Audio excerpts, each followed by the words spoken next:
Wakil Presiden ke-10 dan ke-12 Republik Indonesia Yusuf Kala hari ini bertemu para tokoh perundingan damai dalam konflik Poso dan Maluku membahas video ceramah di Masjid UGM yang menuai polemik. Pertemuan dihadiri para tokoh dan pelaku sejarah perundingan damai Malino I untuk Poso dan Malino II untuk Maluku. Selain itu hadir pula sejumlah perwakilan dari Kementerian Agama. Dalam pertemuan ini, JK memberi penjelasan agar tak ada kekeliruan dan salah persepsi terkait ceramah yang ia sampaikan di UGM beberapa waktu lalu.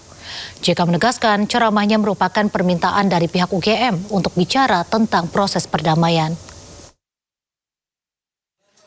Ya, kesimpulannya apa disampaikan tadi, bahwa apa yang saya katakan itu benar semua. Mereka mengaku lebih hebat lagi daripada keadaan, lebih susah lagi. Jadi apa yang saya sampaikan, ya keadaan pada waktu itu. Yang semua tadi malah menangis bahwa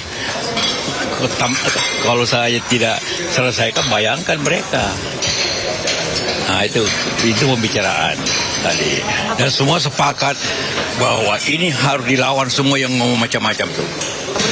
Saya tidak ada urusan menari atau tidak, pokoknya dia harus paham bahwa apa yang dilaporkan itu semua tidak benar. Apa yang pelakunya sendiri, ketua sinode, Pak Imam, Ustadz yang ada waktu itu yang menyatakan bahwa begini keadaan benar.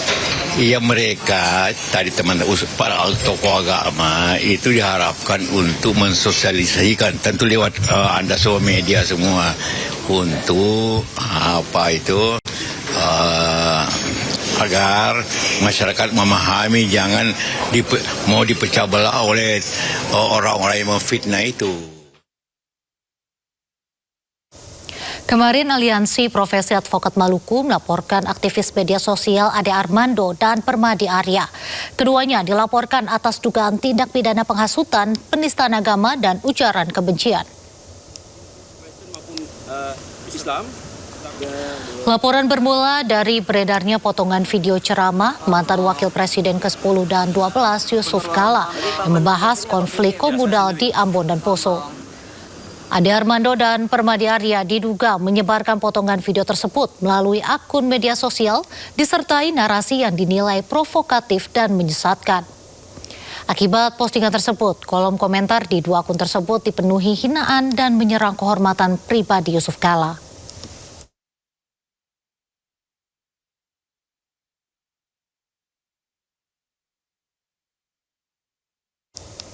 Pemirsa, Bendahara Kredit Union Paroki Aek Nabara hari ini diterima oleh Wakil Ketua DPR RI Sufmi Dasko Ahmad ditemani Direktur Utama Bank BNI. Sufmi Dasko mempertemukan Suster Natalia dengan Direktur Utama BNI Putraman Wahyu Setiawan di Gedung DPR RI Senayan, Jakarta. Pertemuan ini membicarakan soal kasus penggelapan dana serta pengembalian dana yang hilang serta ungkapan terima kasih paroki kepada pemerintah. PT Bank Negara Indonesia Persero Tbk memastikan pengembalian dana umat anggota Kredit Union Paroki Aek Nabara dilakukan pada Rabu 22 April 2026. Solusi itu sudah kami dapatkan untuk segera kami dudukkan bersama dengan pihak Kredit Union Paroki Aek Nabara, sehingga paling cepat besok tanggal 22 April 2026 kami sudah dapat melakukan pengembalian dana milik Kredit Union Paroki Aek Nabara. Full sesuai dengan yang disampaikan oleh pihak CU Paroki Aek Nabara. Terima kasih untuk semua tim media kami. Yang pertama kami mengucapkan terima kasih kepada Bapak Presiden dan semua jajaran pemerintahan yang sudah memberikan atensi yang sangat besar kepada umat Paroki Aek Nabara yang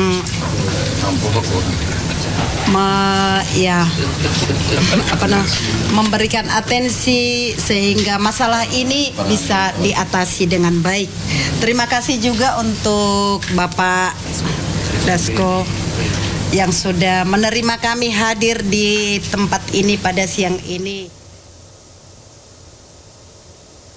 Sebelumnya kasus penggelapan dana umat senilai 28 miliar rupiah di Kredit Union Paroki Aik Dabara mengejutkan dan melukai jemaat yang telah menabung puluhan tahun.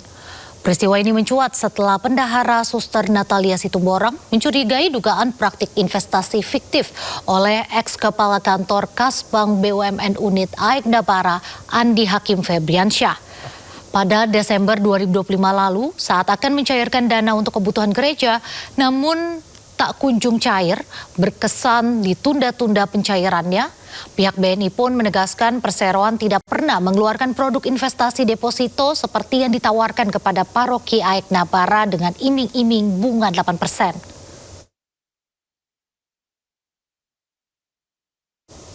Pemirsa, Universitas Negeri Jakarta tahun ini kembali menjadi lokasi salah satu pelaksanaan ujian tulis berbasis komputer atau UTBK 2026. Jumlah peserta tahun ini mencapai 35.000 orang. Menteri Pendidikan Tinggi, Sains dan Teknologi atau Mendikti-Saintek, Brian Yuliarto meninjau langsung peserta di hari pertama pelaksanaan ujian tulis berbasis komputer dalam seleksi nasional berbasis tes atau UTBK SNBT 2026. Mendikti-Saintek menyemangati para peserta dan berharap peserta bisa mengerjakan ujian dengan jujur dan melakukan yang terbaik. Jumlah peserta UTBK di UNJ mencapai 35.000 peserta. Pelaksanaannya dibagi menjadi 2 sesi, yakni sesi pagi pada pukul 6.45 waktu Indonesia Barat dan sesi siang dimulai pada pukul 12.20 waktu Indonesia Barat. Untuk jumlah peserta secara nasional pada tahun ini mencapai 870.000 orang yang tersebar di berbagai provinsi. Belajar dari pengalaman tahun-tahun sebelumnya bahwa masih terjadi beberapa upaya ya untuk melakukan kecurangan.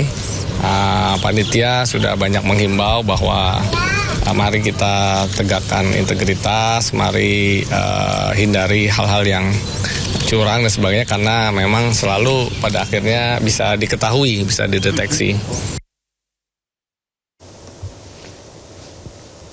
Sementara itu, pihak panitia seleksi penerimaan mahasiswa baru 2026 mengungkap adanya kecurangan di hari pertama tes UTBK SNMPT 2026. Terdapat 2 modus kecurangan yang ditemukan, yakni penggunaan joki dan alat bantu di telinga yang terhubung secara digital.